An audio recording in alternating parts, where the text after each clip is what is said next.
Ji, very warm welcome to all of my students. आज की इस वीडियो के अंदर हम ये देखेंगे कि हम किस तरह से नंबर्स को सॉरी वेरिएबल्स को हम पाइथन के अंदर स्टोर करते हैं और किस तरह से हम डिफरेंट वेरिएबल्स को जो है वो क्रिएट करते हैं। इसको हम आज देखते हैं। देखिए, पाइथन को यूज़ करने का सबसे बड़ा फ़ायदा हमें ये है कि ये जो हार्डकोर हमारी लैंग्वेज है, जैसे सी है या सी प्लस प्लस है या जावा है, हम हम उस तरह से उन उसके सिंटैक्स से और वो जितनी भी चीज़ें हमने वहाँ पे डिफ़िकल्टीज़ देखी हैं, वो डिफ़िकल्टीज़ हमें यहाँ पे नहीं है। यही एक बड़ी वजह है पाइथन को ज़्यादा ज़्यादा तौर पे जो हम इस्तेमाल करते हैं। देखिए, जैसे मिसाल के तौर पे अगर मैं कोई वेरिएबल डिक्लेयर करता हूँ, लेट्स से मैं कोई वेरिएबल डिक्लेयर करता हूँ रेंट।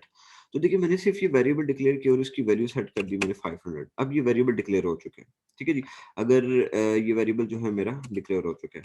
तो अब ये रेंट इज़ इक्वल टू 500। अब देखिए, अगर मैं यही वेरिएबल डिक्लेरेशन या इनिशियलाइज़ेशन सी या सी प्लस प्लस के अंदर करता, तो मुझे पहले बताना पड़ना था कि इसकी डाटा टाइप क्या है, फिर इस वेरिएबल को इनिशियलाइज़ करना पड़ना था और फिर टर्मिनेटर लगाना पड़ना था। हम देखिए उससे बच जाते हैं। तो हम एक छोटा-सा प्रोग्राम बनाते हैं। जैसे मैं बनाता हूँ कि अगर मेरे घर का रेंट 500 है और मेरी गाड़ी का पेट्रोल जो है वो कोई लगता है 2000 लगता है और मैं ग्रोसरीज़ कोई लाता हूँ 1000 की, तो मेरा टोटल बजट कितना हुआ? तो देखें हम टोटल किस तरह से करेंगे, हम सिंपली क्या करेंगे, हम रेंट को हमारे रेंट के वेरिएबल में जो चीज़ें हैं उसको पेट्रोल जो है उसको और ग्रोसरीज़ स्पेलिंग ज़रा ध्यान से ग्रो GRO जो मैंने डिक्लेयर किए हुए हैं CERIES ग्रोसरीज़। मैं इनको क्या करूँगा, मैं इनको देखिए मैंने कोई टर्मिनेटर नहीं लगाया, कुछ भी नहीं किया, सिंपली तौर पे बस ऐड किया इन वेरिएबल्स को और मेरे पास ये वेरिएबल्स जो हैं वो मुकम्मल तौर पे ऐड हो गए। तो अगर मैं इनको देखना चाहता हूँ कि अब मेरे इस टोटल वेरिएबल में क्या चीज़ आई हुई है, मैं क्या कर सकता हूँ, मैं टोटल को प्रिंट करा सकता हूँ। तो देखिए ये मेरे पास ये आंसर आ रहा है। तो अगर आप खुद से मैन्युअली भी देखें तो 500, 2000 और 1000, 3000, 3500 तो बिल्कुल ठीक आंसर आ रहा है। हम इस तरह से जो है वो इसके अंदर वेरिएबल्स को डिक्लेयर करवाते होते हैं। देखिए इसमें मैंने सबसे बड़ा फ़ायदा मुझे ये हुआ कि मुझे ज़रूरत नहीं पड़ी बताने की कि जी मेरा एक वेरिएबल रेंट है और इसकी डाटा टाइप इंटीजर है या पेट्रोल है या ग्रोसरी है, फिर उसके बाद एक और वेरिएबल है टोटल जिसकी डाटा टाइप इंटीजर है।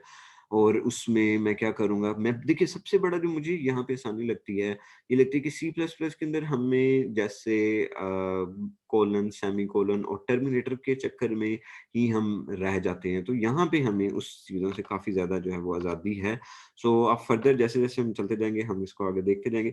सबसे बड़ा फ़ायदा है कि मुझे डाटा टाइप नहीं डिक्लेयर करनी पड़ती। जैसे मैं कहता हूँ टीचर, कौन है जी आपका टीचर, डाटा साइंस टीचर? मैं एक वेरिएबल डिक्लेयर कराता हूँ डाटा डाटा साइंस टीचर। कौन है जी आपके data science teacher? Data science teacher हैं आपके मुज़म्मिल। मुज़म्मिल हैं आपके डाटा साइंस टीचर। ठीक है जी? ये क्या करते हैं, इनका जो है वो पोज़ीशन क्या है इनकी? पोज़ीशन क्या है इनकी? हम कहते हैं जिनकी पोज़ीशन है लेक्चरार हैं ये। ऑलराइट।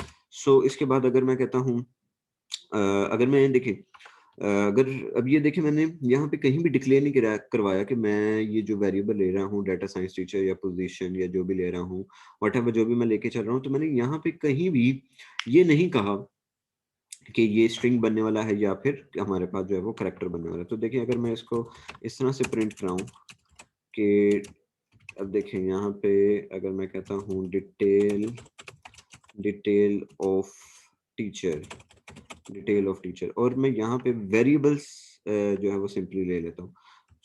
डिटेल ऑफ टीचर थोड़ा स्पेस देते हैं, कॉमा। अब जो आपने वेरिएबल लिए हुए हैं, देखिए जैसे मैंने पहला वेरिएबल आउटपुट हम इसी तरह डिक्लेयर कराते हैं, वेरिएबल या डाटा साइंस और यहाँ पे वेरिएबल टीचर, कॉमा और पोजीशन। एंटर करें। यहाँ पे हमारे पास जो है वो एरर आया है। अब एरर क्यों आया है, हम इस एरर को भी देखते हैं कि हमारे इस एरर के आने की जो है वो वजह क्या है। इस एरर के आने की जो हमारे पास वजह है वो ये है। समटाइम इस तरह से भी एरर आ सकता है हमारे पास। ये एरर क्या है, देखें स्पेलिंग जो है वो ठीक नहीं है हमारे पास। हम इसको दोबारा से लिखते हैं और करेक्ट करते हैं अपने इस कमांड को। हम क्या करना चाह रहे हैं, हम करना चाह रहे हैं प्रिंट और प्रिंट में हम लेके चल रहे हैं, हम इसी चीज़ को दोबारा से जो है वो कॉपी पेस्ट करते हैं ताकि हमारा टाइम जो है वो सेव हो सके। और यहाँ पे हम अब स्पेलिंग जो हमने ऊपर डिक्लेयर कराए हुए हैं, तो हमने ऊपर स्पेलिंग डिक्लेयर कराए हुए हैं SCI small ENCE data science teacher. So अब एंटर करते हैं। So detail of teacher Muzammil lecture. So जिस वेरिएबल में कंटेनर में जो भी था वो हमारे पास वापस आ गया है, उसको जो है वो हमारे पास स्टोर हो गया। अब इसी तरह से आप अगर वेरिएबल्स के नेम, अगर वेरिएबल का हल्का सा भी साइन चेंज हो जाता है, जैसे मैं कहता हूँ असिस्टेंट असिस्टेंट प्रोफेसर, ठीक है जी, तो मैं इसकी वैल्यू रखता हूँ असिस्टेंट प्रोफेसर हैं जी हमारे पास कैंपस में 10, मैंने एक वैल्यू वैल्यू डिक्लेयर की। इसी तरह से अगर मैं असिस्टेंट, और यहाँ पे अब असिस्टेंट प्रोफेसर में मैं कैपिटल पी था ऊपर, यहाँ पे स्मॉल पी लेके चलता हूँ। ऊपर कैपिटल था, यहाँ पे मैं स्मॉल पी लेके चलता हूँ। Professor is equals to 5। So अब देखिए क्या होगा, मैं दोनों की वैल्यूज प्रिंट करके देखता हूँ बारी बारी, तो क्या रिजल्ट आता है मेरे पास। अगर मैं यहाँ पे प्रिंट करता हूँ SSIS, ओके मैंने ऊपर ITANT लिखा है, सो मैं यहाँ पे भी ये लिखता हूँ। सो ASSITNT, सो देखिए यहाँ पे मेरे पास 10 आ रहा है। और अगर मैं इसी तरह से एक छोटा सा, मतलब कि एक छोटा सा कीवर्ड की स्पेलिंग जो है वो असिस्टेंट, सो यहाँ पे मैं स्मॉल पी कर देता हूँ, तो अब देखिए हमारे पास वैल्यू क्या आ रही है। सो ये जो हमारे पास जो हमने अभी कन्वेंशन देखी है, इसे हम कहते होते हैं स्नेक केस कहते हैं। सो पाइथन में जो हमें सबसे बड़ा फायदा नजर आता है वो अभी तक यही है कि हमें स्ट्रिक्ट टाइप लैंग्वेजेस हैं, जिस तरह की हमारे पास जैसे दूसरी लैंग्वेजेस है जहाँ पे हमें डाटा टाइप डिक्लेयर करानी है वेरिएबल की एडवांस में, वो हमें उस तरह से जो है वो कुछ भी ऑप्शन नहीं करना पड़ता। सो आई होप ये आपको वेरिएबल डिक्लेरेशन और वेरिएबल्स के बारे में आपको आइडिया हुआ होगा। So if you have any question you may ask.